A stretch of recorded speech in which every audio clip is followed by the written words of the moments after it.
we're going to go ahead and get started. Those of you who are here this evening, we would ask that you please just sign in if you right next to the door over there. We can hopefully get through the agenda relatively quickly. We can start with case number 2601, 526 Summer Avenue. The Zoning Board of Appeals will hold a continuance of a public hearing in the Select Board's meeting room in Town Hall, 16 Lowell Street, Reading, Massachusetts, on Monday, April 6th, 2026, at 7 p.m. on the application of OH Design and Build on behalf of the property owner. Pursuant to MGL Chapter 40, Sections 9 and 10 for a special permit and variance under Reading zoning bylaws, Section 4.5.2, 7.0, 7.3, and 7.4.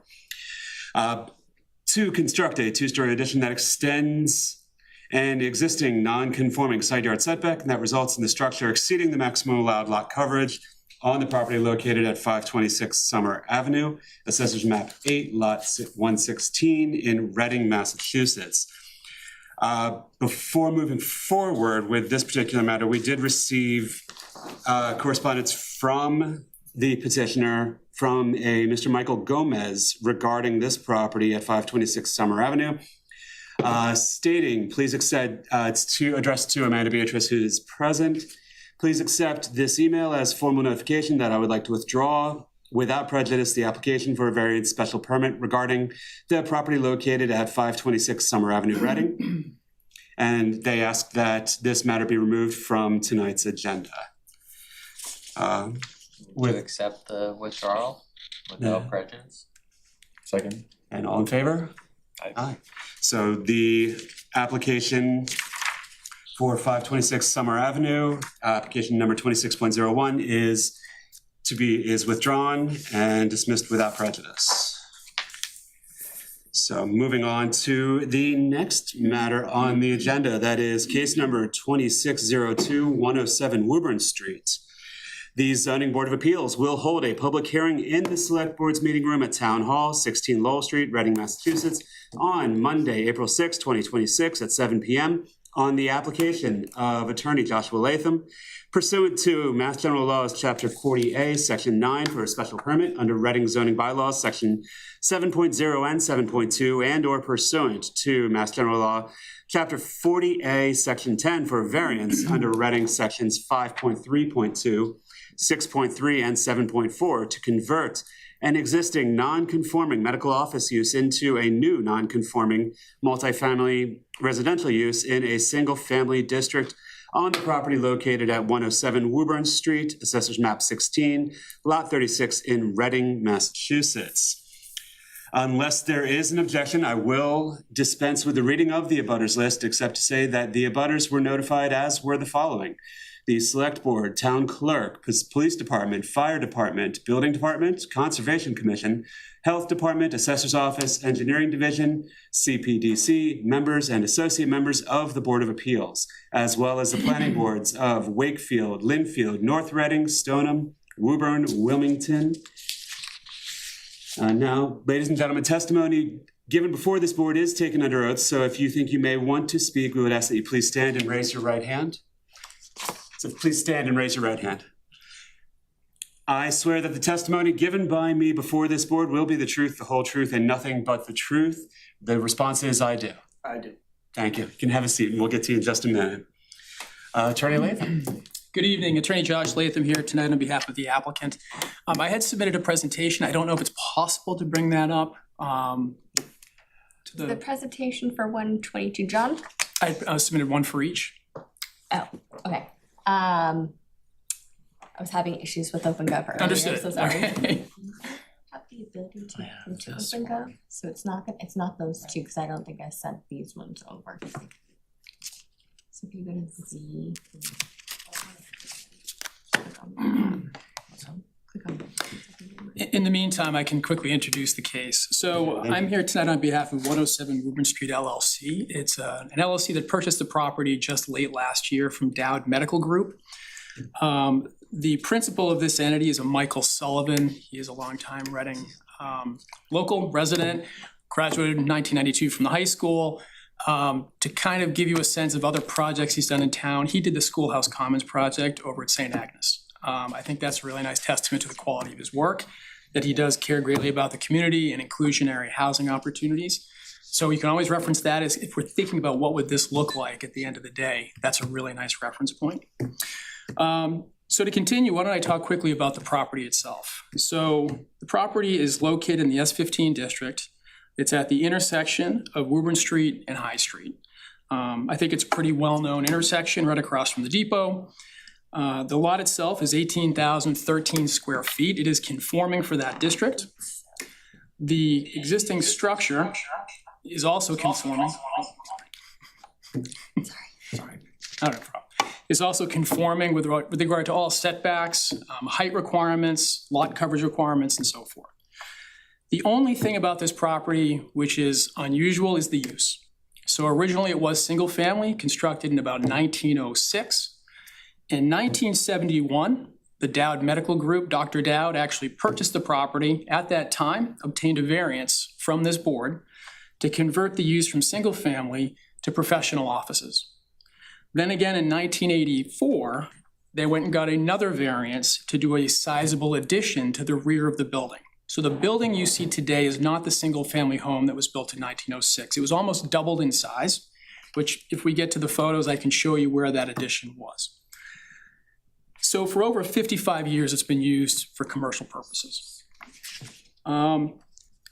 Essentially at this point, what we have is that it was no longer usable for this purpose.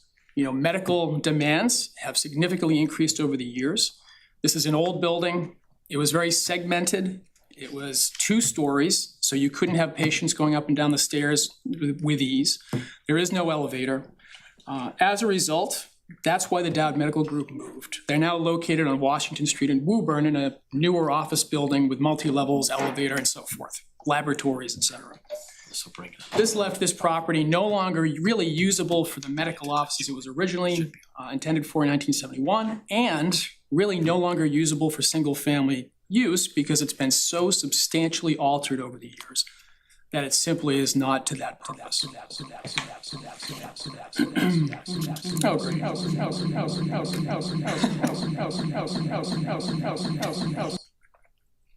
For some reason, it just unmuted itself. Sorry about that, Josh. Great, so thank you. So here's the presentation itself. This is just, a quick photograph. It always helps to have a good visual of what the property is itself. If you could slide down to the next slide. And then for context, this is where we are. You'll see that we're right near the business district, the downtown smart growth district, across from the railroad tracks. It is the blue outlined lot that's shown roughly middle center. And if you go to the next slide.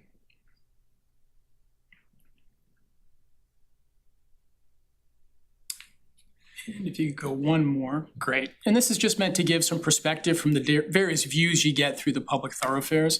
So top left is just the view if you're looking right at the intersection on Woburn Street at the front of the building. Then if you look on the top right side, that's the view from High Street. Then you look at the bottom left, that's the view as you go north on Woburn, the High Street intersection.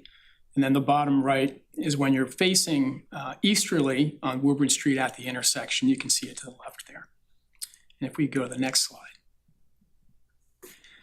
So when it comes to the zoning perspective of the property, here's our plot plan. You'll see that it does conform in every regard. And I put a table over here to the right. We do have frontage, we do have lot width, everything. The only thing being the use, in that its existing conditions is commercial. And as noted, we're proposing to convert this to multifamily. Next slide, please. This is just the architectural rendering of what the property would look like post-conversion. I think the real takeaway for you to have from this is that it's not changing. We're not looking to do any exterior alterations except the withdrawal or removal of about 4 windows. And that's just to provide some symmetry and to have it be more appropriate for a residential use. And I can point those out as we go forward. Next slide, please. So this is the proposed front view. If you look at the architectural drawing to the bottom left, comparing it to the existing front. And then there's the proposed side view on the right, comparing it to the actual current view you can see. There is a line that runs vertically. You can very vaguely see it if you're looking at the side view. That is where the foundation, you can see that's where the addition was done in 1984. So the original home was that line to the right, and everything to the left of that line was part of that addition in 1984.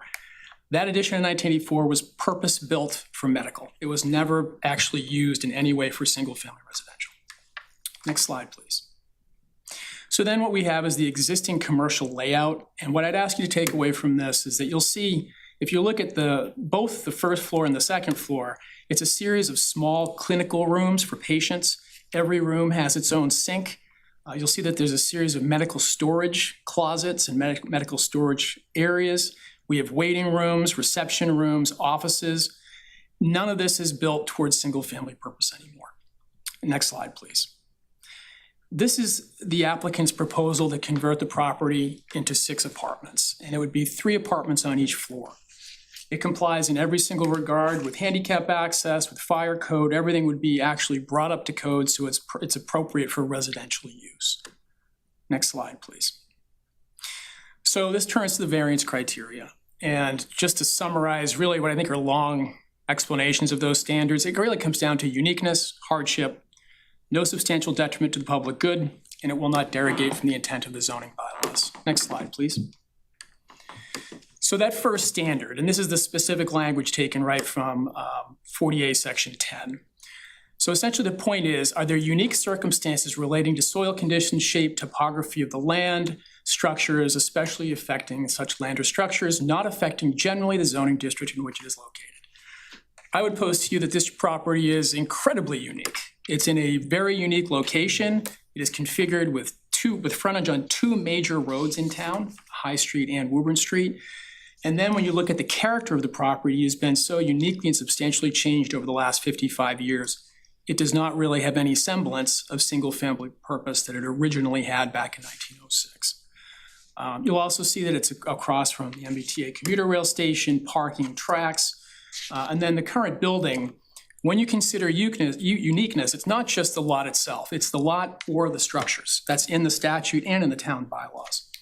So regardless of the configuration of the lot, the location of the lot, and so forth, the building itself is extremely unique. It was a single-family home, substantially altered, then with a large addition, all towards medical purpose for over 5 decades. It is not purpose-built anymore for single-family use. I will also point out that from a uniqueness perspective, this board has weighed in twice to determine that this was a unique property for this exact same basis.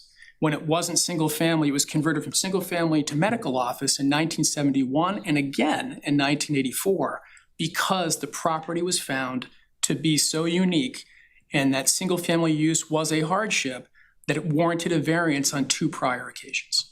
Next slide, please. So then the second standard is that a literal enforcement of the provisions of the bylaws would involve substantial hardship, financial or otherwise, to the applicant. Now, hardship, what it means is that you can't reasonably use this property for what the conforming uses are. In this case, this property is simply not viable for medical, and that's why Dowd Medical left. If it was still viable, they would have stayed. So we have proof positive that it's just not useful for that purpose anymore. Well, then we consider the cost of converting this property from medical offices to single-family use. The cost of renovation would exceed $1 million. The assessed value as is $954,600. When you put these values together, and the only resale property we would reasonably anticipate would be about $861,000, it is a substantial economic deficiency. I actually have a printout, if it would be helpful to show, if I may approach the board. This is just a 12-month printout of recent sales within this neighborhood. And that's where I came up with the numbers that you see up there today. And I simply took an average of what those sales were to get to the $861,500 resale price, if this was converted to a single-family use. So when you consider there'd be a delta of over $1 million just to convert it to single-family, I think that's a pretty substantial economic hardship. Next slide, please. And really the last standard, I merged 3 and 4 from the town's criteria. Really what it is that relief can be granted without substantial detriment to the public good or without nullifying or derogating from the intent or purpose of the bylaw. So in this case, I would pose to you that a variance will not harm the public good, nor will it substantially derogate from the intent of zoning. Use for residential apartments maintains the existing aesthetic. We're not changing any exterior view of this building. It would reduce traffic. Just inherently, medical office traffic generates a higher volume count, both in total count and at peak hours, than any residential use for 6 apartments. It would provide critical rental housing. It would maintain property values and all resulting in a net positive. And then I also want to point out the property is not located in a homogeneous single-family area. If you could go to the next slide, please.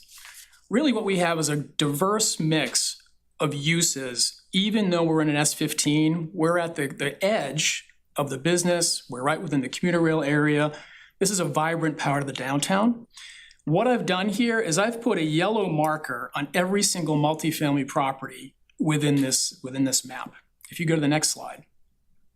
Now I'm overlaying all of the 2-family properties within this map. Next slide, please. Now I'm showing all the commercial properties within this map. Next slide. And now I'm showing all of the institutional uses within this map.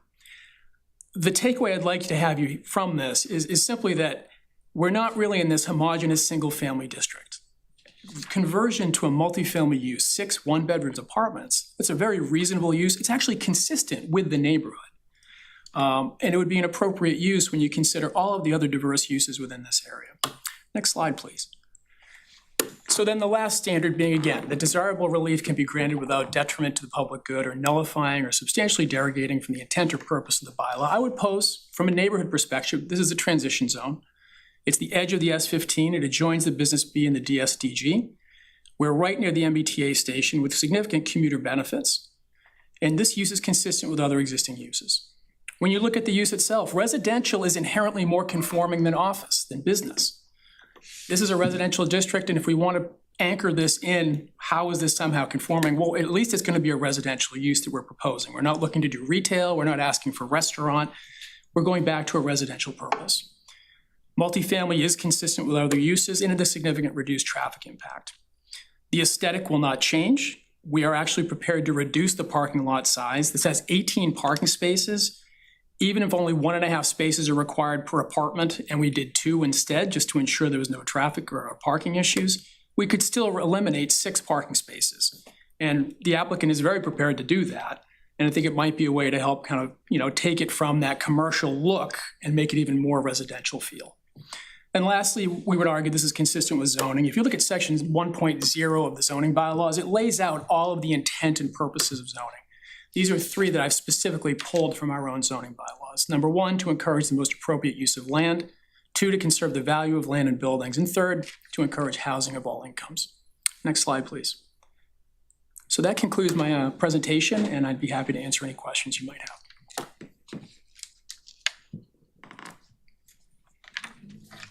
So just first question, are you requesting a use variance? Because I see a special permit on the denial letter. So just... Correct. So ultimately, if you read the original 1971 zoning decision, it was a variance, but the way the decision was written by the board, it was couched as a special permit. Yeah, okay. And so I had put that on there initially, and I think that's what the town was also looking at. It was originally a special permit, but on deeper dive, I realized I can't go before you in good faith and say this is a special permit. So. Yeah, so it has to be a use variance.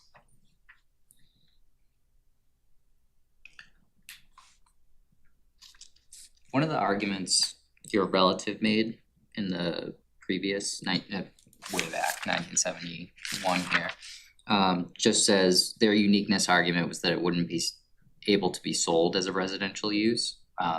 It looks like maybe that's changed since then. Is that kind of what we're saying?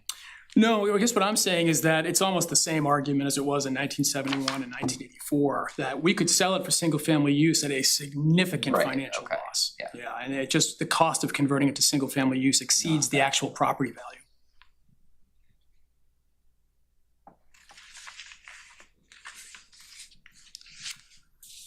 In terms of affordable housing and the use and things like that, how is that going to be addressed for your clients in terms of being able to create those affordable units for folks, particularly given the proximity to the train station as well. So what they propose to do, and we did meet with Andrew early on in the process, is he's inclined to propose dedicating or restricting 2 of the units to 60% area median income. That is a significant benefit to the town. That's actually what he also did at Schoolhouse Commons. And that's something that we understand is a need, is a gap. 80% AMI is the traditional, what landlords and property owners will offer. He recognizes in his own business, he can make that work. And it's worked very well for him. And he thinks that's something he could offer here. And you have the power of this board to make conditions on any approval you grant. And we'd be very happy to offer a condition that they would restrict at least 2 of these units to 60% AMI. 2 of these units to 60% AMI, okay. And then in terms of any sort of environmental impact, just of the change from that commercial to residential, where does that sit in terms of things along the lines of stormwater, in terms of sewer, water use, things like that? How does this affect the property in comparison to the commercial use that's being used right now? Yeah, so I believe that converting to the 6 apartments, 1 bedroom each, would require perhaps I&I fee be paid. But when he if approved and he goes forward with building permit application, it would certainly be all part of that scope, and to ensure that the appropriate fees are paid that might be applicable to any increase in water sewer usage. Is there any sort of infrastructure that's required in terms of the modification from that commercial use to that multifamily use? Internally, yes. Right now, all of the plumbing, I mean, it's 2 half baths are all they have, and then a series of sinks that are dispersed throughout the entire property for all the clinical rooms. So truly, that's why it's $1 million plus rehab, because they have to gut this entire property, put in the appropriate insulation, put in all the appropriate firewalls, all the things that didn't have to happen over the buildup over years for this to have been used as medical offices. So there will be a substantial, I would almost call it an interior reconstruction. Today they have just passed also much more regulations in the medical industry, where if he would lease it, they'd have to upgrade the whole place. That's just actually through my experience.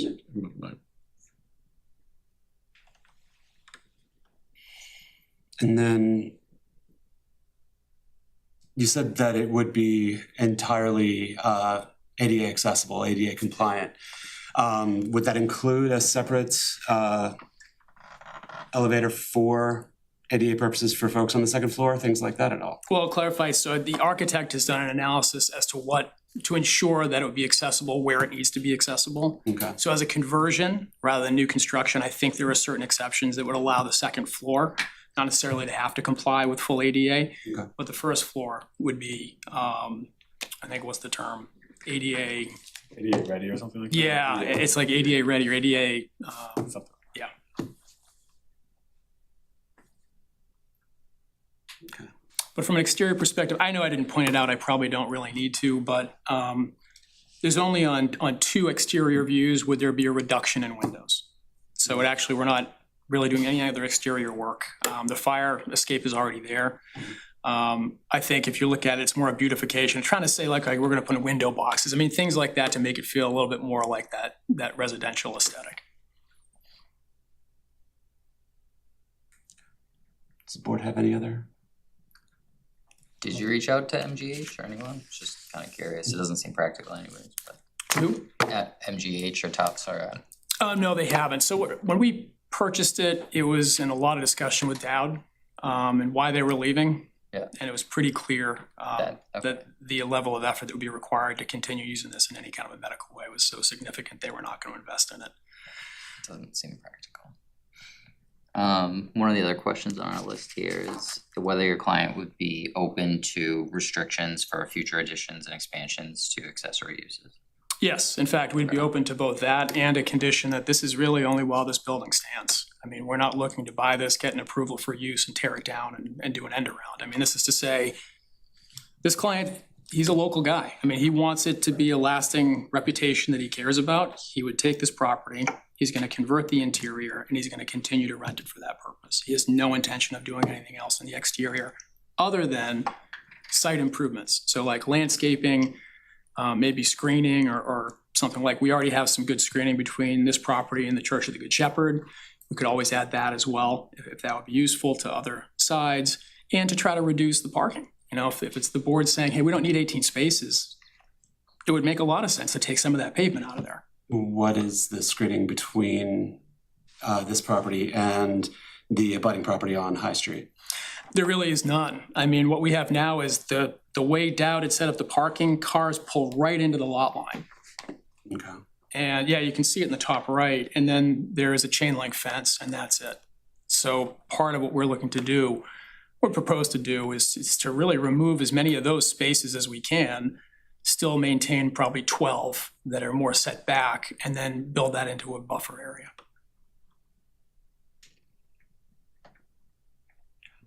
You mentioned renting, so is the intention for the owner to maintain ownership and rent it out rather than condo? Yep, it's trailer rental and That barn. was my, Yep. so he's gonna rent them. Yes. The only suggestion I would put in is,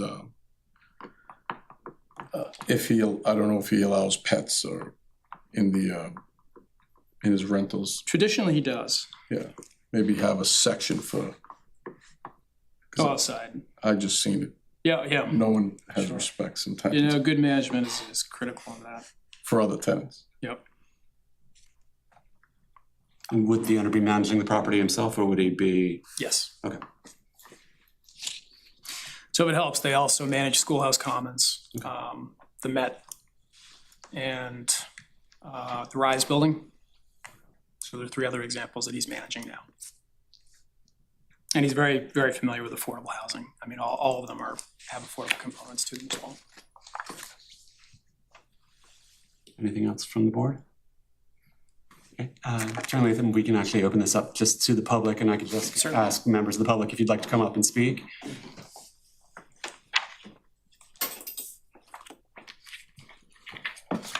And Sarah, if I could just ask you to please tell us your name and address. For the My name's Mark Tucker. I live at 77 High Street, what abuts the old medical building. Okay. Little nervous here, but anyway, I've been in this town over 60 years. My kids grew up in this town. My family grew up in this town. We all went through the Reading system. I've seen a lot of changes in this town and stuff here. My wife, Barbara, she worked at Dow Medical, so did my mother-in-law for over 20-some odd years. I was in good connections with Dow Medical because we abut the property. At one point, Dow actually, because of the parking, that was one of their biggest problems, is because people were parking all over the place. They asked if they could rent part of our land in the back and put it into a driveway at one point. And then we were going back and forth through it, and we didn't feel that it was actually going to be, help out and stuff there. Then as we were doing stuff at the house and stuff there, it was just, I had so many concerns because there was someone that actually approached before, wanted to buy this place and actually convert it. And they were told no. And this was from the realtor or something. So the realtor came over, and because we said, okay, maybe we'll do our property too and put it as a package deal. My biggest concerns is that I work for a property management company now. I've been there for 34 years. I know what apartments are. I mean, he might be great with his apartments and stuff there, but right now, I mean, we had Dow Medical that we could, during the day, there were cars, not at night.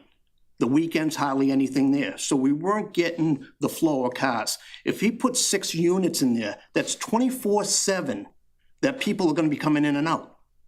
We have no privacy. I mean, like I said, we've been in Reading for all these years and stuff, and I want to retire in Reading. I mean, my mother passed in Reading, my mother-in-law passed in Reading. I mean, Reading is my home. I've done all the sports. I did baseball, I did football, I coached them all and stuff. To have this next door, I mean, yeah, it's going to be 24/7 noise all the time. I mean, I've seen apartments. I mean, we manage them in all around and stuff, and I can see what happens and stuff there. I just feel that, I mean, we're in the corner. We have nowhere to go. We put up with the train all the time. We got used to that. I mean, they shot down putting that extra thing in for the train, the turnaround. Now you want to put 6 units next to my house? I said, I have nowhere to go. There's going to be noise all over the place. And privacy, I mean, you're going up, you're building up, you're going 2 floors. At least with Dowd, I mean, they looked out, they closed at night. Now there's going to be, like I said, 24/7, people coming in and out, lights, noise. I mean, it's just, I mean, yeah, it's good for the town, but the town's actually has so many places putting up. I mean, they just did the big complex on Main Street. There are condos all over the place. I mean, this is my home. I'm not out to make money. I'm not doing anything. And the value of my house, if I ever want to sell it, who's going to want to buy next to a 6-family home that's rented out? No one's going to want to do it. You know, and there's so many water, storage, that backups, all that. I just see it, and I mean, I'm so against it. And I called Mike Sullivan. I talked to him stuff there. I came to the last meeting, thought I'd meet him here, wasn't here. And then it's coming up. I mean, he sent me a note saying, you know, he wanted to keep a clear thing. There's nothing. The last note I got was from Latham saying if I wanted to, they'd contact them and they'd actually get the developer and he would show me this.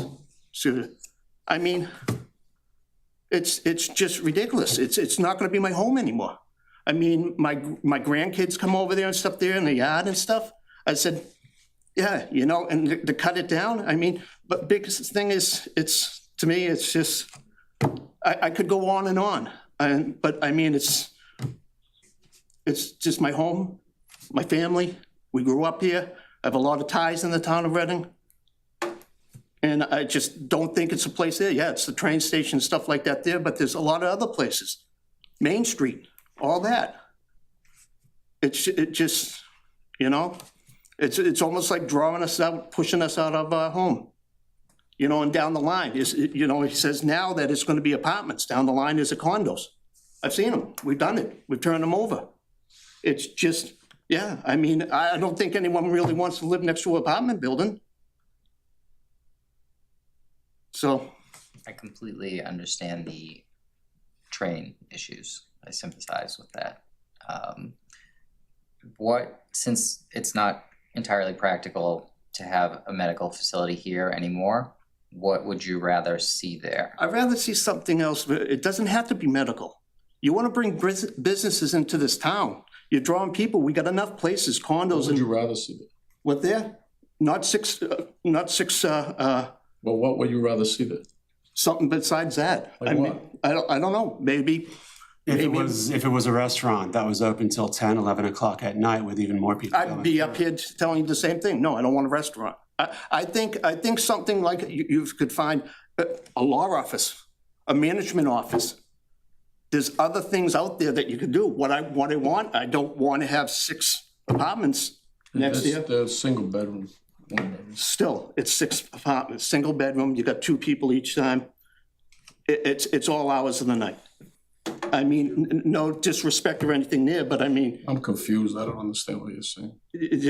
I don't want 6 apartments. It's 6 1-bedroom. I understand. It's There's still more people during the day with the, I would No, rather there's live- not. I live next door there. There's not. My kids went there. I know exactly. Yeah. I lived there. My wife worked there. My mother-in-law You're worked right. there. You couldn't park in the parking lot. There was so many They people. were coming over and they approached us. I think Attorney Latham had mentioned they'd be open to doing more screening. Would like a fence or like tall trees or anything help at all, or? You know, it's just having it there. I mean, you can do all there. I mean, the mind is up. It's gonna, you know, I'm up here. I wasn't even gonna come here because I know it's just gonna be a fight. And, you know, I just had to stay because now the value of my house, that's the biggest thing. You're not gonna get a lot of people that don't wanna buy next to a apartment complex, even though it's 1 bedroom. You still got 1 bedroom, 2 cars, 2 people in it. What happens if they have a kid? They wouldn't live in a 1-bedroom. They do. I'm different on that because I see it. We have them. I mean, this is a profession that I do, I also do it too. Yeah. I see it. and I see it all the time. So you live adjacent to Yeah, I'm the, right next, okay, right, yeah. what's on the other side, There's my house, the church, the church? and then just, yeah. So, but how much distance is there between between the property line, the two properties, and the structure of the house itself? I haven't measured that. I don't know that offhand. The parking lot is on your side, right? Yeah. So I did hear Josh mention that they were open to taking out part of this parking lot and maybe erecting some sort of sound barrier. Is that something you would be open to discussing with him and his client? I'm open to discuss anything just to make it easier for me to live. Mhm. I mean, this is, to me, I mean, I'm gonna have to go through noise all night. My window's right there. I have the cars pulling up, and Dowd had a thing telling the people to shut their lights off, because when they pull up to my house, you got lights. Okay, so we definitely heard your concerns. We also need to, something has to go here. We can't be unreasonable. So I think I'm gonna let Josh respond to you through the public. And then if we decide maybe they wanna have a conversation before whether he decides to vote or not, or, wants to take a vote today. I think that's Okay, so. Thank you for thank coming you by. for your time. Thank you all. Gentlemen, anything in mind? Thank you. Just addressing some of those concerns for us. Certainly, I completely understand them. Just to clarify, I had sent a letter to Mr. Tucker, and I just wanted to, I don't want it to be opposition at all. I really was hoping we could talk and see if there's anything we could do for you that might allay some of your concerns. And if you see the parking, certainly, as Dowd did it, it goes right facing into their house. Yep. And so one thing that we've been brainstorming, and I was going to propose if we were able to meet beforehand, was removing those parking spaces. So it just becomes the throat of a driveway in, with the parking really as geared away from their home as possible in the back. That's one major thing. The other is that creates more landscaping area, which we can then put in, natural greenery, shrubbery, buffer that would help, eliminate noise pollution, eliminate any kind of light pollution. I totally understand the concerns about having this convert to residential. But I think, from what I'm hearing, I think a lot of these are things that we can do a lot to really address at the same time. And we would like the opportunity to do that. So, just out of curiosity, is your client, did you ever discuss like a duplex condo where he could sell it as opposed to renting it? So his entire It sounds like he wants to. approach is really like a rental approach to it. But I guess one other point I'll make is that the topography of the site, it actually goes from 110 at the intersection up to 130 in the rear corner. And so by directing more of the parking against the back, it's really facing only into significant upgrade. So that's one way that we'd be able to do some of that. What I'd propose tonight, we're not looking to push anything quickly. I mean, we'd be happy to request a continuance. We'd love an opportunity to speak and see if we can give you some options. We've already got Jack Sullivan. We said, hey, can you be available with us so we can look and see what we can do to make this as the best it can possibly be to address your concerns. That's really what we want to do. So with that, I would request a continuance if that works. That sounds reasonable. I think that is something that the board would certainly be more appropriate, would find appropriate, just to allay some of Mr. Tucker's concerns, to try and figure out a way that we can make this something that'll work for everybody involved. Absolutely. So I guess with that, unless you have anything else, I would formally request a continuance to your next available hearing date, if that's I possible. move to accept the continuance request until May 4th. Is that what you said? Is it May 4 or May 11? 4th. Okay. May 4th. Does that say 11? Yeah. Do we run into town meeting issues? Oh, I do have May 11 on my schedule, That one might be old. Sorry.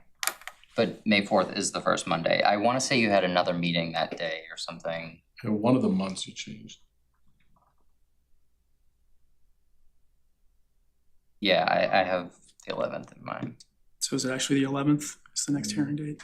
I think we trust Amanda with all logistics here. I think the original one I sent had a town meeting date Yeah, so May 11th, actually. It is May 11th. Yes, because town meeting is May 4th. Can I request, I'm sorry, it would be 2 months, because I have military duty overseas on that date, so I can't be here for the 11th. With June 1st? June 1st would be fantastic. Thank you. Thank you. Appreciate it. I second. Yeah, Okay. June 1st instead of May. Okay. So all in favor of continuing this matter until June 1st? That is unanimous. Thank you, Mr. Tucker. Thank you, Attorney Latham. We'll Thank you. make sure that you guys have an opportunity to speak beforehand. I know Attorney Latham has another matter on the agenda there tonight. So he may ask you just to be patient briefly while we address this other matter.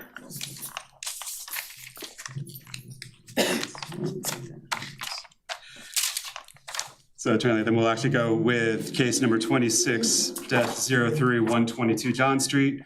The Zoning Board of Appeals will hold a public hearing in the Select Board's meeting room at Town Hall, 16 Lowell Street, Reading, Massachusetts, on Monday, April 6, 2026 at 7 p.m. on the application of Attorney Joshua Latham on behalf of the property owner pursuant to Mass General Laws, Chapter 40, Section 9 for a special permit under Reading zoning bylaw section 7.0, 7.3, and 7.3.2 to demolish and reconstruct an existing non-conforming structure that will maintain non-conforming front yard setbacks on the property located at 122 John Street, Assessors Map 17, Lot 235 in Reading, Massachusetts.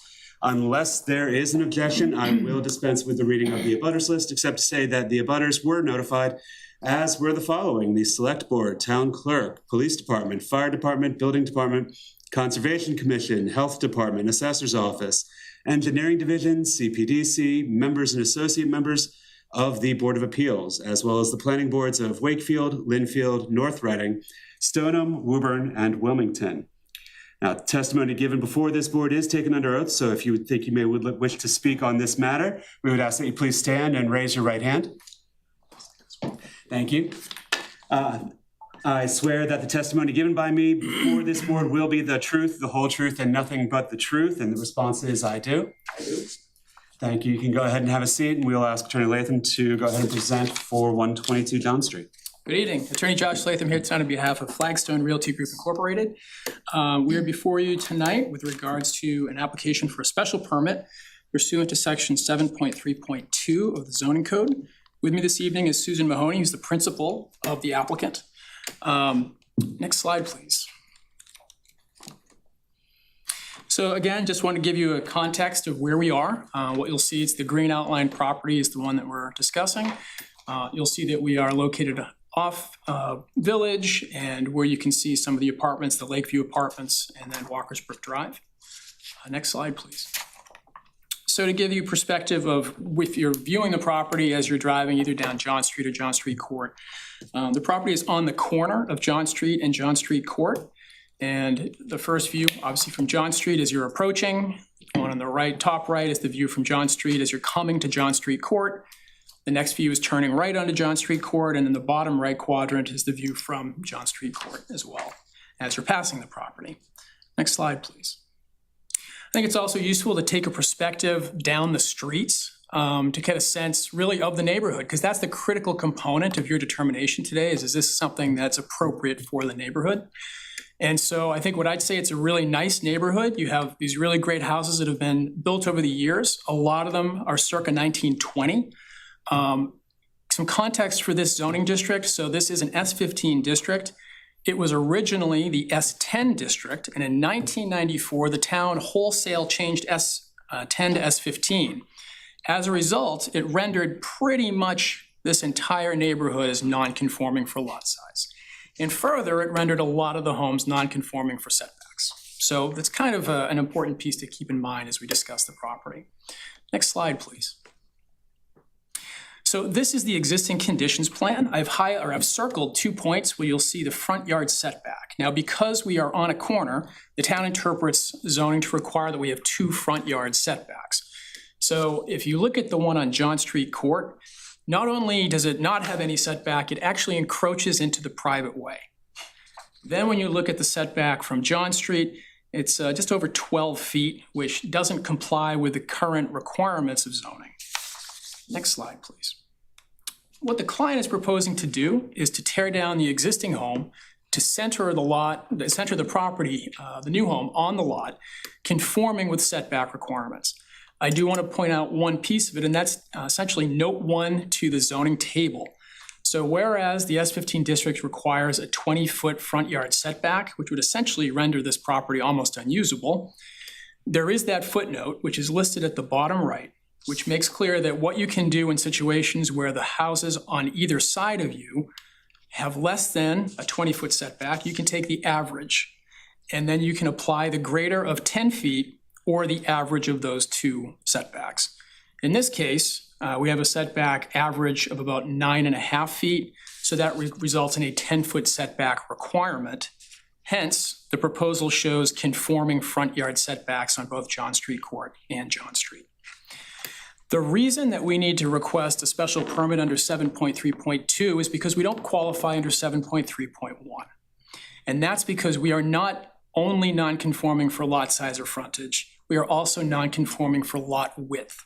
So we only have 50-foot lot width, 60 feet is required. If you read 7.31, next slide, please. Actually, this just is meant to show what the proposal will be. Really more of a centralized home and a more modernized home. Next slide, please. So 7.3.1 requires, really you can apply it only when you are either non-conforming for area or frontage, but in our case, we're also lot width, so we can't do it. So that kicks us to 7.3.2, which requires that if we are going to do this project, it requires a finding by the board that the reconstruction would not be substantially more detrimental to the neighborhood than the existing non-conforming building or structure. Next slide, please. So I would pose to you that this proposal is consistent with the neighborhood. The neighborhood is characterized by single-family homes located on undersized lots, as mentioned. Most homes date to the 20s. The conversion of this district rendered a lot of these properties non-conforming. We actually did a survey of all of the single-family homes shown on the assessor's map, and 86% of them are non-conforming for lot size. Most homes are also non-conforming with regards to setbacks, and there are several other homes that were granted zoning relief to allow them to do similar projects or additions with their other setback issues. Next slide, please.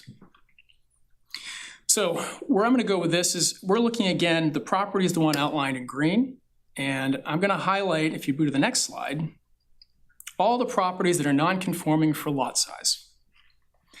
And then the next slide, all the properties that are non-conforming for setbacks.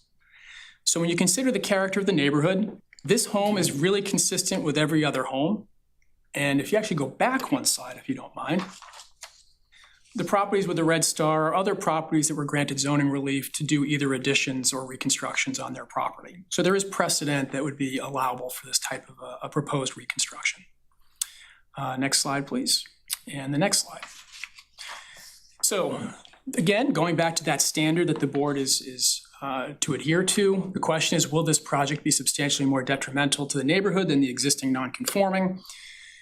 It will be substantially more beneficial to the neighborhood than the existing non-conforming. Number one, we will establish conforming setbacks, which is probably better than the majority of other properties in this district.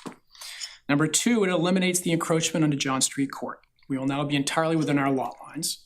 Number three, it's actually more conforming than the majority of other single-family dwellings. It will beautify a property which is run down and dilapidated. The existing house is only about 862 square feet. It is a 1.5-story home. I have a series of supplemental slides at the end if you're interested to see what it looks like inside right now, but it's pretty brutal. So it's really, I think it would be an appropriate safety and health and beautification to do this new project. And lastly, it wouldn't have an increase on property values. Next slide, please. So that closes my presentation. If you are interested in seeing what the interior of the property looks like, there are a series of slides after this. Okay, so yeah. So with that, I'd be happy to answer any questions.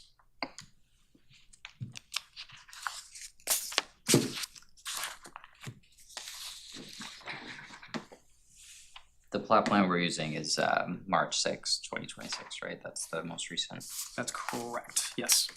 And that's the one where we made sure to add the setbacks for the Certified two plot abutting plan. properties. Actually, I've got a question with the lot coverage. It seems like the math isn't adding up. I'm getting that we're over 25%.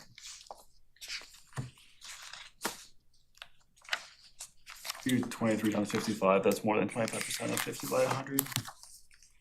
Well, I will. I'm sorry, let me get to the. Okay, sorry, yeah.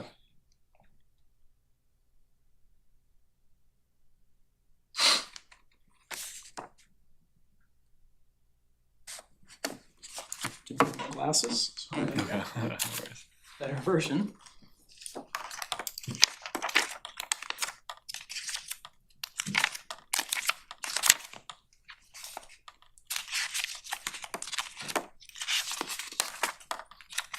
So to clarify, the math for the proposed lot coverage is the question? Okay.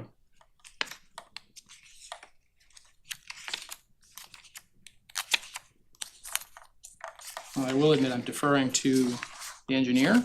Yeah. I mean, it's kind of a little bit of a funky angle, but just like rough numbers. He is at 21. I think it should be more than 25%, if not much closer. Okay. Double check my math. Yeah, doing that myself. Yeah. So 55 by 20. 23. Yeah, 23 by 55, I come to 1265. Divided by 4952. And I have a 25.54%. Oh, so that's the total lot area, but okay, I guess I did the math wrong. I was doing 50 by 100 for total lot area. So 5,000. Yeah, Yeah. okay, alright. I take it back. So slightly over 25%. Oh, so it is over. It is Yeah, over. okay, yeah. And yeah, it says 20 to 1 on the plot plan, so it's not, definitely not. Yeah, 25.5%. Yeah, 21.9. Shrink it by half. Don't Yeah, I was gonna say we have to- Don't let the lawyers do that. Come on now. So- Yeah, that's I don't think I can do that math. Patrick and I are sitting here like, wait, what's going on? Yeah, it's like math. Lawyers doing math, wait a minute. The reason we went to law school. Yeah, exactly. So what I would suggest is that Yeah. we could submit a corrected plan that ensures that we reduce the necessary square footage to get That's to good. less than 25%, if that would be acceptable. Yeah, thanks. Sorry, I just looked big. No, I'm glad- Yeah. It's always a good lesson that I should, not that they really want me double checking the math, but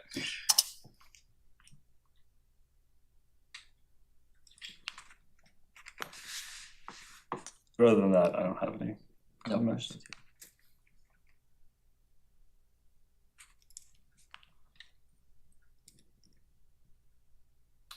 Public? Or you're.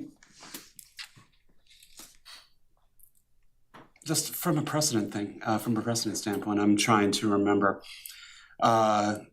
if you raise a property, are you thereby creating a new nonconformity by building within a separate setback? I don't think so, but.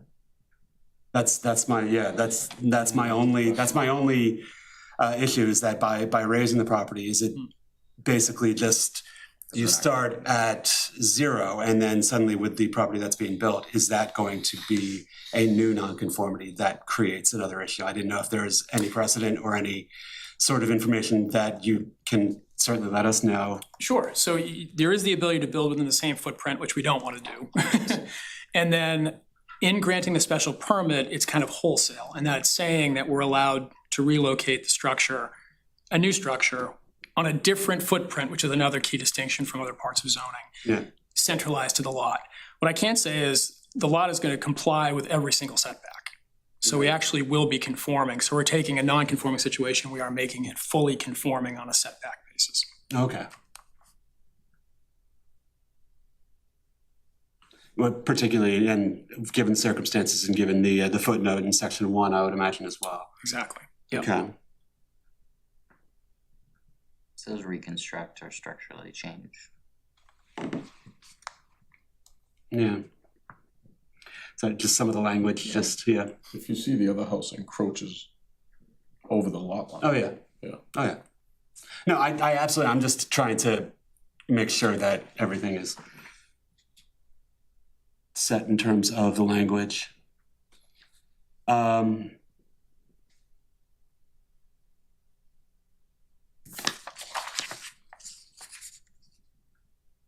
Okay, so it would no longer be non-conforming in those circumstances at that point then? The lot remains non-conforming The lot for- does, for yes, width of and course, area. but the structure itself The would no structure longer itself, yep, would be becomes conforming at that fully point. conforming at that point. So, Was there- yeah. Was there not a road there once before? Someone who built that house just went over the line. I think, well, it's a private way, and I just have to, it's about 30-foot private way, and I have to assume that on both sides, you know, there's probably just kind of like, it wasn't fully paved through, and people just, I don't know, 1920s. Beauty of the paper roads. All right, did we want to open it up for public? Attorney Latham, if we could ask you just to please take a seat, and if we could have folks, if you'd like to speak, please come forward. Thank you, Please Mr. state your Chairman. name and address for the record, sir. Tony DeRezzo, 130 John Street. Thank you, Mr. Chairman. I have a request. According to the plot plan that is being provided, the house will actually be at an angle to John Street Okay. to meet all of the requirements. If possible, and this board would like to grant whatever variances or special permits, if you could extend it such that the house could be parallel to John Street, I think would be a benefit to the neighborhood.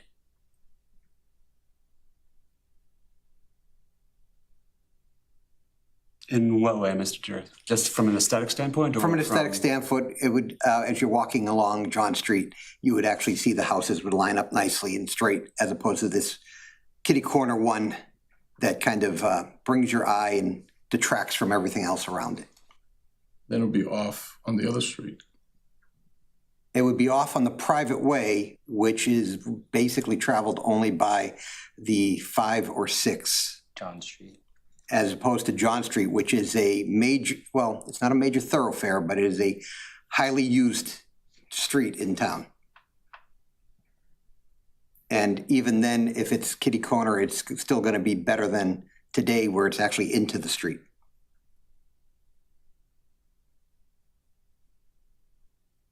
Have you mentioned any of this to? Mr. Latham or Flagstone? No, I have not. Okay, it's appreciated. Thank you. You're welcome. Thank you. Thank you, Mr. Jarrett. If they do it at the angle, isn't it gonna line up with all these? This is gonna be all here. It'll be non-conforming. And John Street, I feel like it's not. are there any really- other members of the public who would like to speak on this matter? Okay, and Attorney Latham, if you wanted to just respond Thank you. quickly. We just hadn't evaluated that in any way. I don't really have a good answer. I suppose if it's something the board would be inclined to consider, if we could ask for an approval that allows us to stay within the envelope, and then it would be subject to submitting with the building permit to the building department. I don't really know how else to do it at this point. We don't want to create a new nonconformity. We just because it has future ramifications for property owners and everything. So we really want to stay in the building envelope. I don't know that we have a lot of room to give, to adjust the dimensions of where the house is within that very small envelope that we have, given the size of the lot. I fully understand what you're talking about, though. I have a question, just to understand the resident's point. Are you talking about shifting the whole house over, or just extending the front as an angle? Thank you. My original intent was to shift the whole house over. I Okay. don't know if just shifting the front would solve the problem. Well, It might. Might actually. yeah, construction-wise, it won't. If the applicant needs to change the dimensions of the house to meet the That's- 25% coverage, this might be an opportunity. Thank you. Yeah, the other way would make it non-conforming again. I think it would follow our own I think maybe you might be able to shift 6 inches But the in one roof- direction, but The roof line, everything won't work, construction-wise.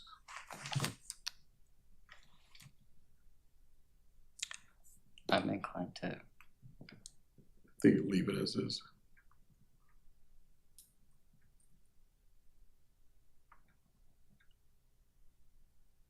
Mr. Chair, may I speak again, please? The inside of the house would be all screwed up. very quickly, Mr. Dorsey, yes, please.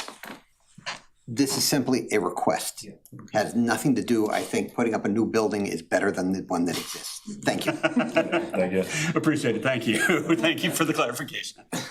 I'm inclined to grant the special permit and let them handle the request outside. I think I'm along the same. I agree.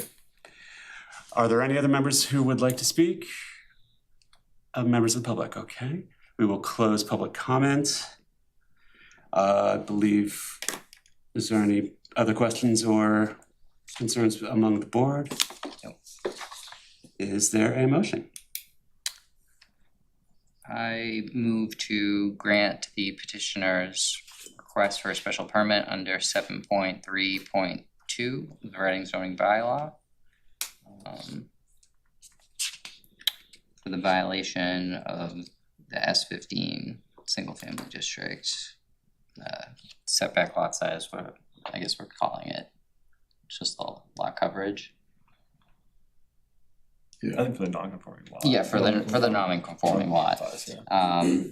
And approving the new structure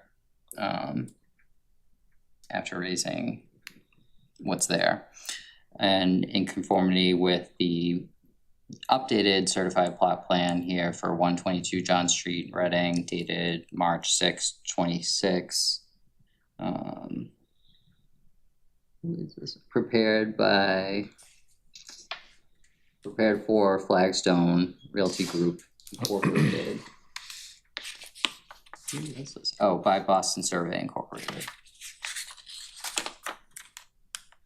Would we want to make sure that it is subject to the reduction of the space so that it fits within that 25, within the 25% Coverage. Yeah, lot coverage?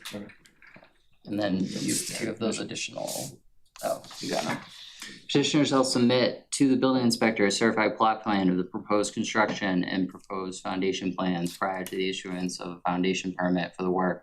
Petitioner's final construction plans for the new structure shall be submitted to the building inspector along with the as-built foundation plans prior to the issuance of the building permit. As-built plans showing the completed construction shall be submitted to the building inspector immediately after the work is completed and prior to the issuance of an occupancy permit. Is there a second? Frank? And all in favor? Aye, that is unanimous. Thank you very much. I appreciate your time. Thank you, Attorney Lathan.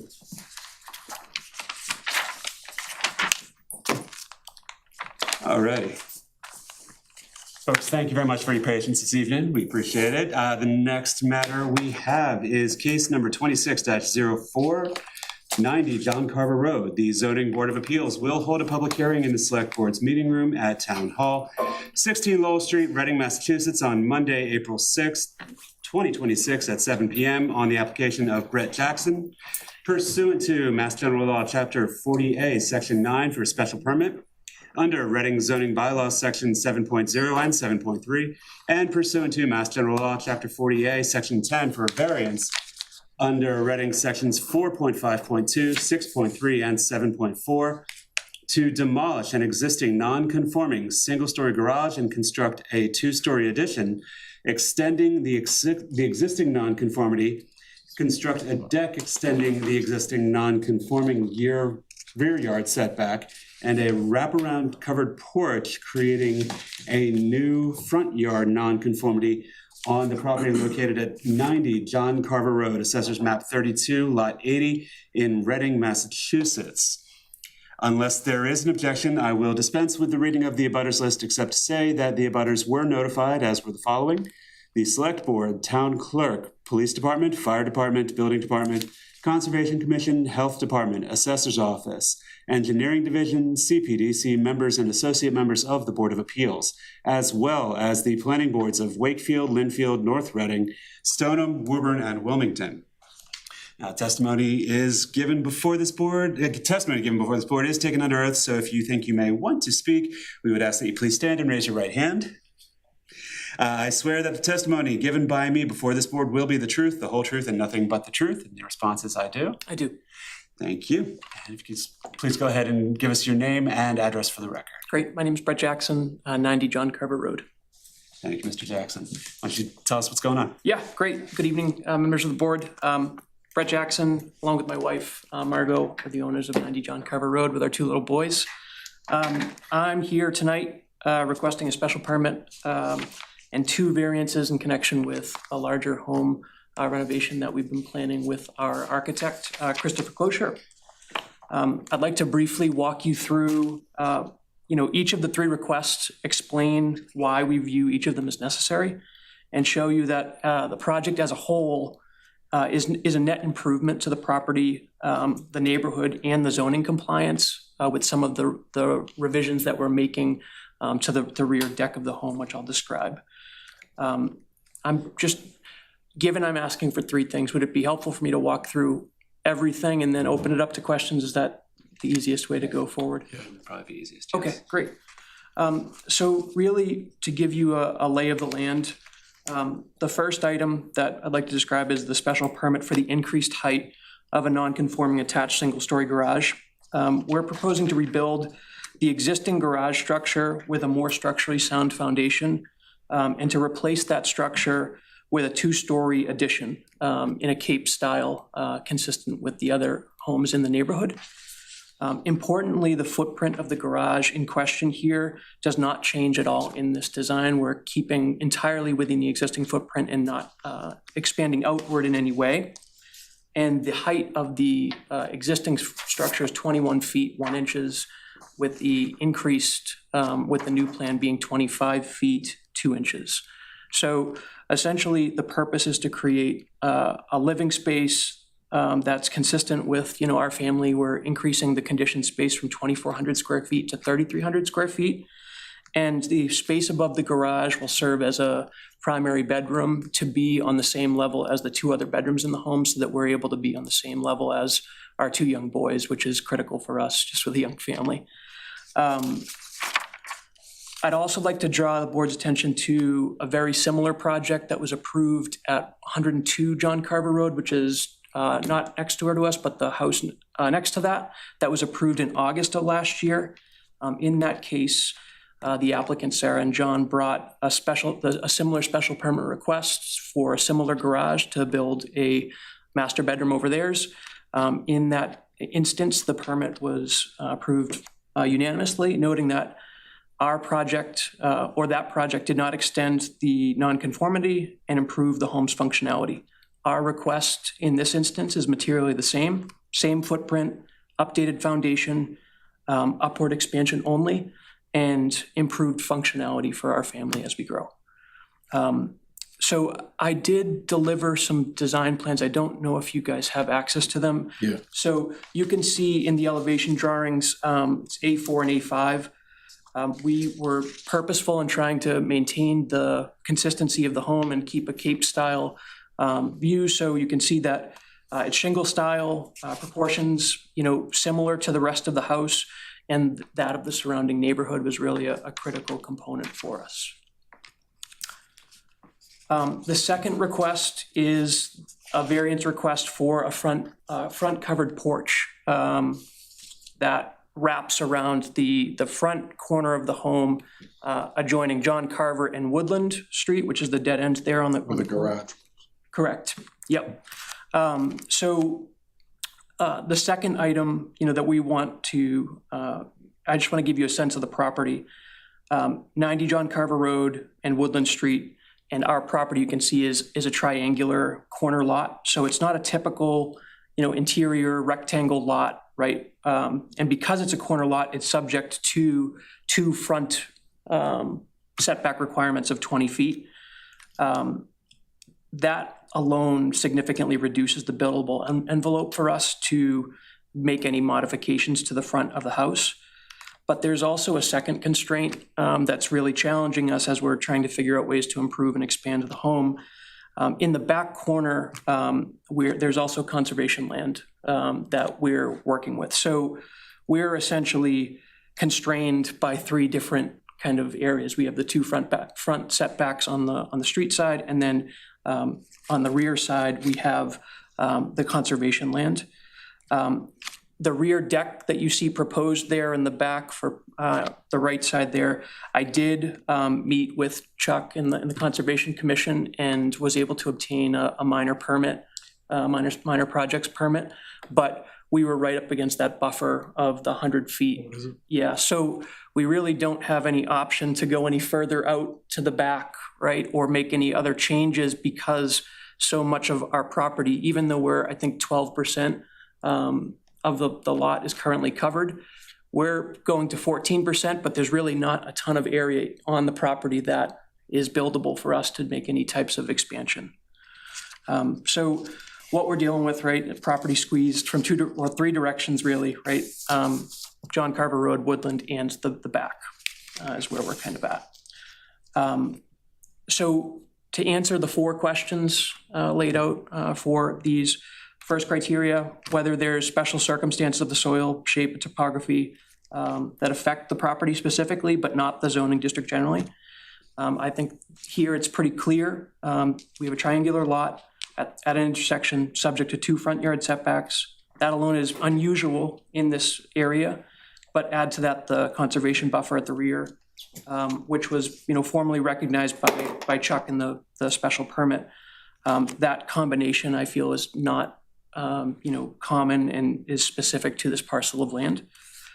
On the second criteria, the hardship from literal enforcement, our goal with this wraparound porch that you see on the front here is to create a side covered entry that we could use to store everyday items. So think like strollers and bicycles. And given John Carver Road is a fairly busy road at times during the day. It's a cut through from 28 to 129. We really wanted a place that we could store those items out of public view for security purposes and just the aesthetics of the neighborhood. So, having our inability to create a side covered area, we would have to essentially rebuild the entire property, right? Given there's really nowhere else for us to do that, given the setback requirements that we're dealing with.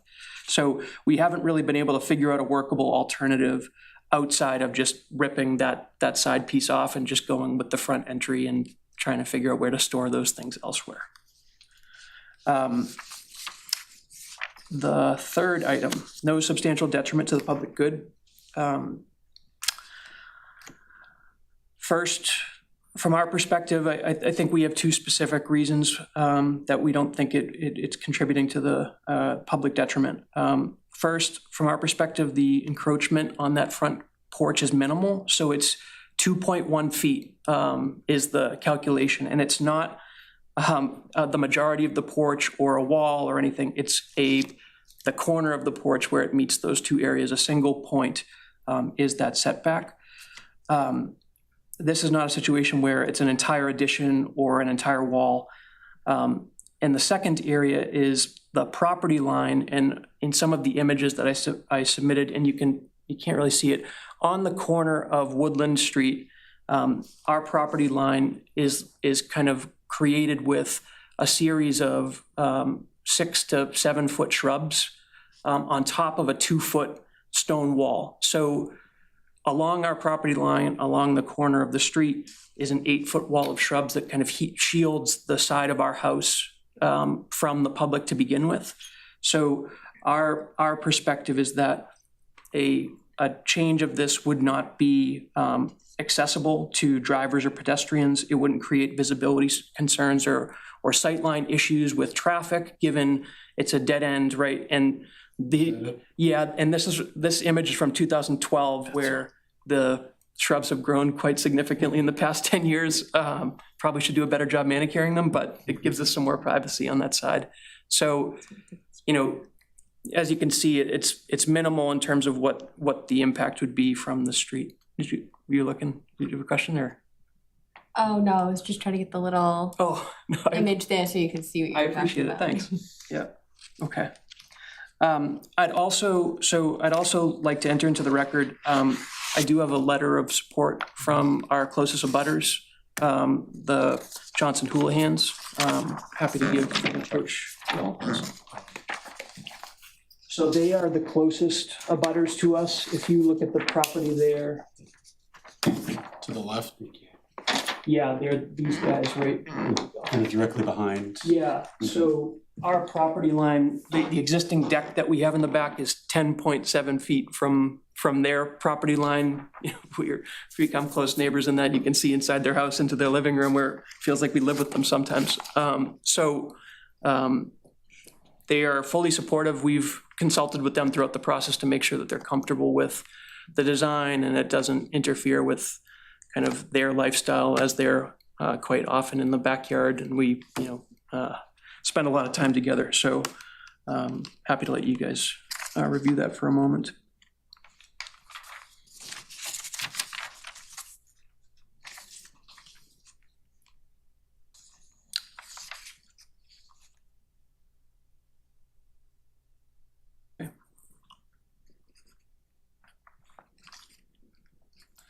All right, so the fourth criteria asks whether granting relief would take away from the purpose of the zoning ordinance. We believe in this instance it would not. My understanding of the setback requirements is that they exist to maintain spacing between structures and roadways, preserve the neighborhood's character, and protect sightlines for drivers and pedestrians. The minor relief in this instance for 2 feet from a property that is already shielded from mature shrubs and trees and assists with our security as a family, we believe does not derogate the intent of that. I also do want to highlight something that I think is worth the board's attention. I think it's applicable as well to the third variance request here, the second variance request. While we are requesting the minor relief on the front to 2.1 feet, the plan in the general plan for our project is to remove the back deck, which is, as I noted earlier, and it's not on this one. I don't know if you have the old plot plan by chance. You do? Yeah, so essentially it's on the other side of our dining room right now, that it is on top of the Johnson Hoolahans right now, 10.7 feet from the property line. We intended to keep it, but we thought this was a good opportunity to improve the conformity of the property, given we're doing this project anyways, and to provide some relief for our closest neighbors. So as part of this project, while we are asking for that variance for 2.1 feet, we are trying to reduce how non-conforming this property is currently. So the last item is the variance for the rear deck. If you pop back to the existing plot plan, thank you. Essentially, the deck itself is currently positioned to comply with setback requirements today. It's fully within there. The one area that it's not is, you can see the stairs coming down. The last stair is 1 foot. The 1 foot corner of it passes into the rear setbacks. The existing stair design that we came up with, we absolutely could move it in towards the property and it would be within the setbacks. The reason that we chose to do it this way is, and the pitch of our property goes down towards the conservation land. So the existing deck essentially covers up a 5 foot exposed foundation. So when we rip off that existing deck, our neighbors are going to be staring down 5 feet of concrete right off of their porch. So our intent was to be able to move the stairs just to the outer edge of the deck, to leave a 3 foot bed for us to be able to put shrubs, flowers, something to essentially shield them from looking at a giant wall of concrete, so that we could have stairs down with a pathway rather than that particular experience for them. So that's the logic for the design. You know, we're happy to move it closer to the house if we need to comply with the setbacks, but we just felt it was better for our neighbors in this instance. Again, from a conservation perspective, we really can't put the stairs anywhere else, just given the buffer zone that we have and the topography of the land. It kind of drops off on the far side of the house, so it would be giant sets of stairs down, which isn't great for our family. I think that's all I had. You know, in summary, we're asking for three things: special permit for the second floor addition over the garage, a minor variance of 2.1 feet for the covered porch, and a 1 foot for the deck stairs that are code required element. So taken together, we think that improves the home, improves overall setback compliance by removing that large deck that's there today, and is supported by our closest neighbors. We feel that it's consistent with the character of the neighborhood, improves the value of the home and our neighbors' homes, and we believe each of the requests is well grounded in the facts of the property and the criteria that you all apply in your decisions. So I thank you for your time and open to any questions from you all. Yeah. I actually have a question for Brandon, just going back to the, Brandon, I'm sorry. It's Brandon, sorry. Brandon, thank you. Is a variance actually needed for the rear deck?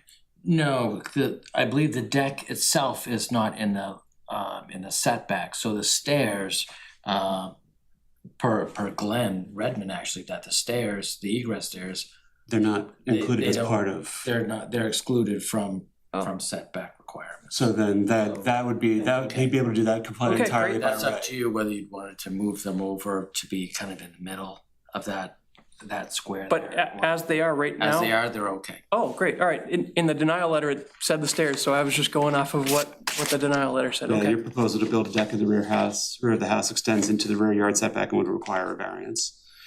But no, I don't believe. Okay. It's same Excellent. thing with the bulkhead. Okay.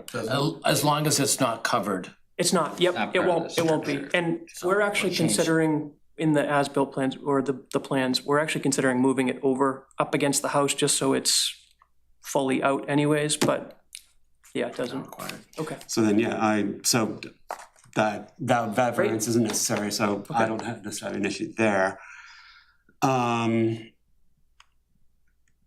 I'm generally okay with the addition too, with the special permit for the addition. I Really? believe it's all within the same footprint. I think It's just that it's, front porch. Yeah. Or deck, Correct. Yeah. Covered porch. Yep. porch. Yep. See the corner? so the circumstances with that corner of the front deck Mhm. is that looks like that will create a new nonconformity. And that would require a variance. And the tricky part with variances is that ultimately, in these circumstances, we are not allowed to grant them unless each and every one of those 4 criteria are met.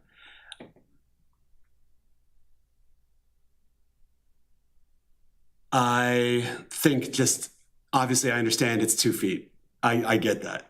I think where I run into concerns is just whether we can actually grant a variance based upon those, just from a precedential standpoint more so than anything else.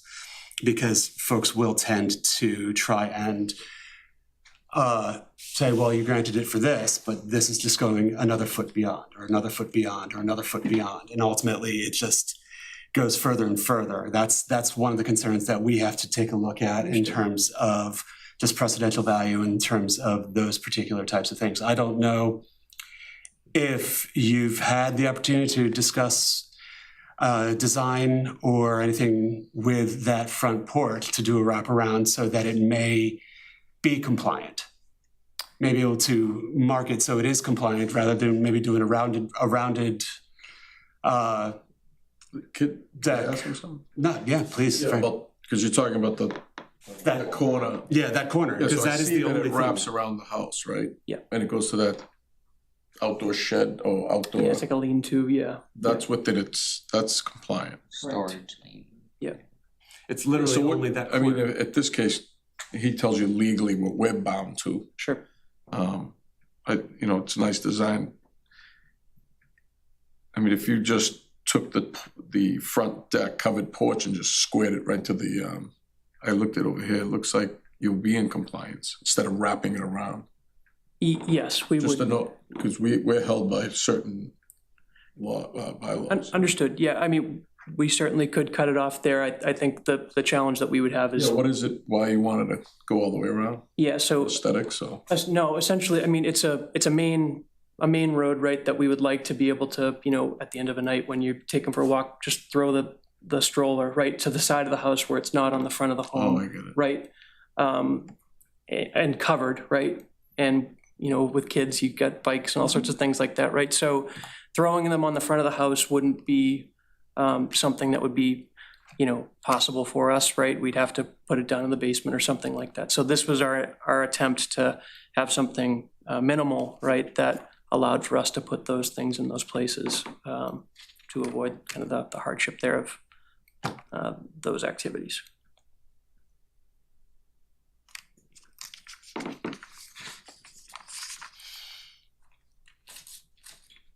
For me, my main concern is I don't necessarily know if I would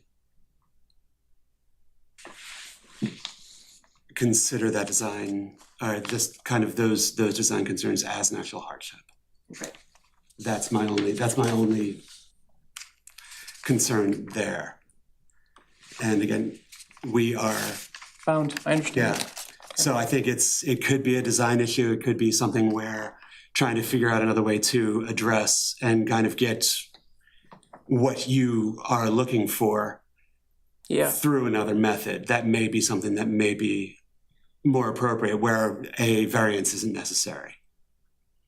And it's something you could do by right rather than yeah, I requiring just the precedential kind of change. understood. I think where we struggle is just the building envelope. It's where the amount of space that we have to actually build, right? With the conservation on the back, like we can't build anything on the other side of the house. We can't build anything on the back of the home.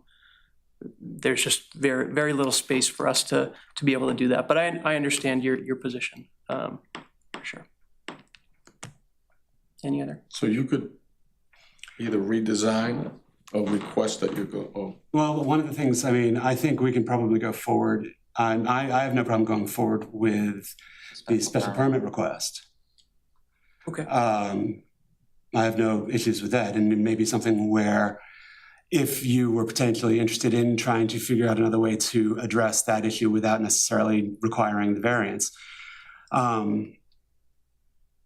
you can certainly ask for a continuance just Sure. for that Variance. particular issue. Yep. And if you are able to figure out a design that will allow you to do it by right, you can certainly withdraw at that point in time. I would talk to the architect, you never know. I know you need certain distance from the house, so.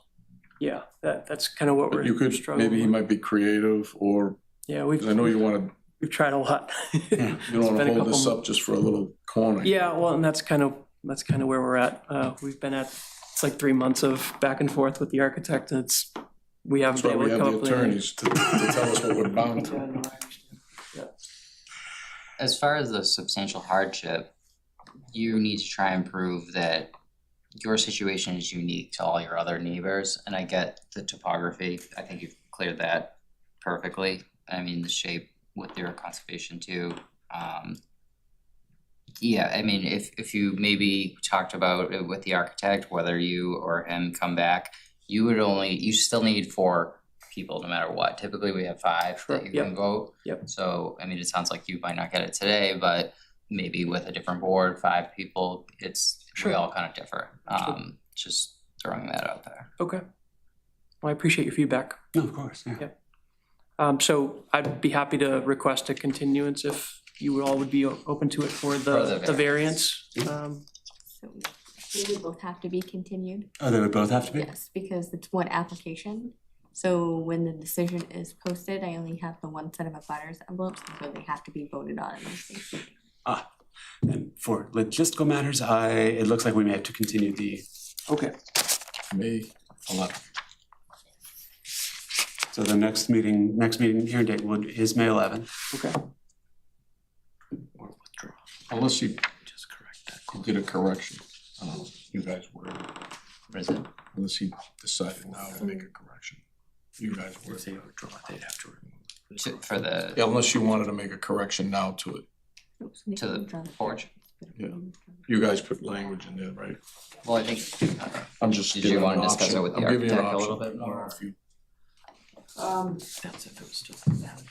I feel like we went round and round with them, so I'm not sure that we're gonna get there. But if you can wait another month, wait. I mean, I don't know, for me, it might be helpful to, if you had a letter saying, this is why this is substantially difficult for you personally on this lot, that would convince me at least for that issue. Okay. I could be Only for the variance.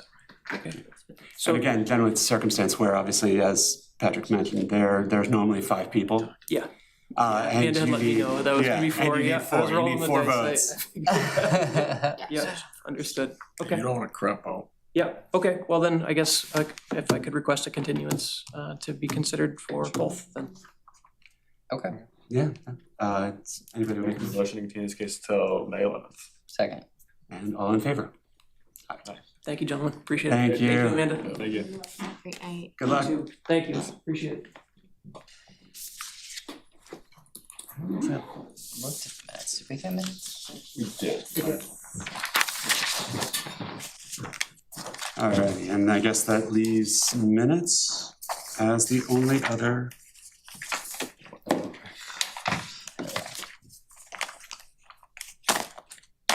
Oh yeah, I wasn't even here. Oh, I forgot about that. you didn't see anything. Well, it was just continuing, right? Yeah. Yeah. And I remember, I was Continuing sick, withdrawal. yeah. Yeah, okay. It's a bad month.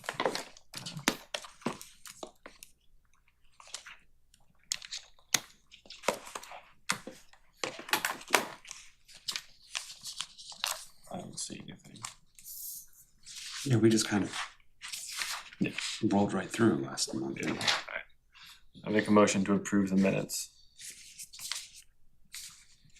Is there a second? Can I even roll on it? I guess, yeah, sure. All in favor? It was pretty Make up simple. your minutes. Yeah. All in favor, aye. All right. And that, I believe, covers us for this evening. Move to adjourn. Is there a second? Second. All in favor? Aye. All right.